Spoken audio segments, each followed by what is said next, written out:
এগরার হেরিয়াতে শুভেন্দু অধিকারীর কনভয়ে দুর্ঘটনা। কনভয়ের গাড়ির ধাক্কাতে জখম হয়েছে মা ও শিশু। এগরাতে সেখানেই হেরিয়াতে বিরোধী দলনেতা শুভেন্দু অধিকারীর কনভয়ে দুর্ঘটনা ঘটে। কনভয়ের গাড়ির ধাক্কাতেই জখম হয়েছে মা ও শিশু। খেজুরি থানায় সেখানে লিখিত অভিযোগ দায়ের করা হয়েছে। সিসিটিভি ফুটেজ এই মুহূর্তে রাখছি আপনাদের সামনে, সেই ছবি এই মুহূর্তে দেখাচ্ছি আপনাদেরকে।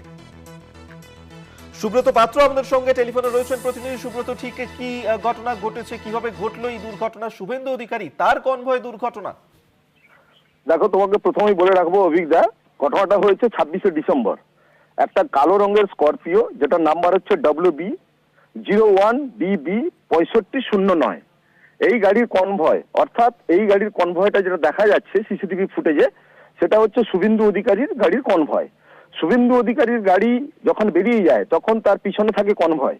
সেই কনভয় যখন যাচ্ছিল তখন দেখা যাচ্ছে হেরিয়ার কাছে, অর্থাৎ কাঁথি থেকে তমলুকের দিকে যাচ্ছিল শুভেন্দু অধিকারীর কনভয়ের গাড়ি, বিরোধী দলনেতার।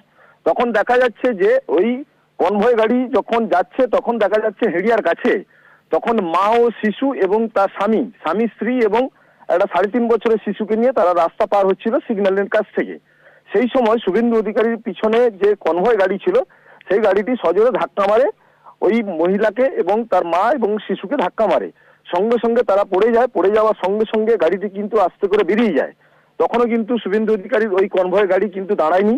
তখন ঘটনাস্থলে স্থানীয়রা এবং ঘটনাস্থলে হেরিয়া ফাঁড়ির যে পুলিশ ছিল তারা সমস্ত দৌড়ে আসে। দৌড়ে এসে মা এবং শিশুকে তুলে নিয়ে তারা গুরুতর আহত অবস্থায় স্থানীয় স্বাস্থ্যকেন্দ্রে তারা ভর্তি করেন। এবং দেখা যাচ্ছে যে বিক্রমনগর অর্থাৎ খেজুরির এক বাসিন্দা, যার নাম হচ্ছে সুতনু বর, তিনি এই পরিপ্রেক্ষিতে হেরিয়া থানায় একটি অভিযোগ দায়ের করেছেন যে শুভেন্দু অধিকারীর গাড়ি যখন যায় কনভয় নিয়ে তখন অতি দ্রুত গতিতে যায়। সেই সময় রাস্তাঘাট কোনো কিছুই তারা মানেন না। এবং দেখা যাচ্ছে এই পরিপ্রেক্ষিতে গত 2 বছর আগে চণ্ডীপুরের কাছে শুভেন্দু অধিকারীর একটি কনভয় গাড়ি ধাক্কাও মেরেছিল, একটা অ্যাক্সিডেন্ট হয়েছিল। সেই জায়গা থেকে আমরা চাইছি দ্রুত প্রশাসনিকভাবে ব্যবস্থা নিতে, যাতে এই কনভয় গাড়ি যাতে আস্তেভাবে যায়। এবং সেই জায়গা থেকে আরো প্রশ্ন উঠছে জনমানসে যে শুভেন্দু অধিকারীর গাড়ির কনভয় যেভাবে পথচালিত মানুষকে ধাক্কা মেরে চলে যাচ্ছে, কনভয় গাড়ি দাঁড়াচ্ছে না, সেখানে তার উচিত যে দাঁড়িয়ে থেকে তিনি সনাতনী হিন্দু হিন্দু বলে বলেন, অথচ কিন্তু তিনি দাঁড়ালেন না, তিনি চলে গেলেন মা ও শিশুকে ফেলে দিয়ে আহত অবস্থায়। এই নিয়ে জনমানসে প্রশ্ন উঠেছে যে তিনি কিসের দরদি, নিয়ে তিনি সনাতনী হিন্দু বলে তিনি প্রচার করেন এবং মানবের সেবায় তিনি নিয়োজিত থাকবেন, এইভাবেই প্রশ্ন উঠছে।